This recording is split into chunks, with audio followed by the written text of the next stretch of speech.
यार देवाने मला टाइमपास मध्ये बनवेले काय करू. जिंदगीत पैसा नी पोरगी नी. आता मला हळूहळू वाटू राहिलं की खानदान बुडवणारी पिढी मीच आहे. ए पोट्ट्या उठून बैस आंघोळ कर. अहो डॅडी, कोणी जर आपल्याकडे पाहत असन तर आंघोळ करायला अर्थ आहे, नाही तर दात घासणं बी व्यर्थ आहे.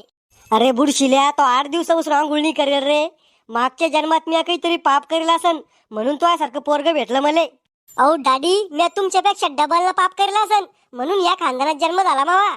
जर पुण्य केला असतं ना तर अंबानीच्या घरात पैदा झाला असतो मी. अरे तू इतका पनोतीये, तो अंबानी सुद्धा भिकारी केला असतं. डॅडी, तुम्हाला माझी किंमत नाहीये. किंमत? अरे फुकट घेणार नाही तुला कोणी. पाय सांग तुम्ही, मी एक दिवस लय मोठा माणूस बनीन. कोणता दिवस आहे त्यो? 32 फेब्रुवारी. शहाणपणा नको करू जास्त, लवकर आटपून बाहेर ये. पाहुणे येऊ राहिले आपल्या घरी. पाहुणे येऊ राहिले? कहून? बाबा गेले काय आपले? अरे दलिंदर आवल्यात, जेवायला येऊ राहिले ते आपल्या घरी. कहून? त्याच्या घरी खायला भेटत नाही काय त्याला? अरे शपटा, प्रेमाने बोलत असते पाहुणे आलं, आपुलकी म्हणते त्याला. आपुलकी नाही म्हणत त्याला, त्याला म्हणते हाताने घरात भूत घालून घेणं.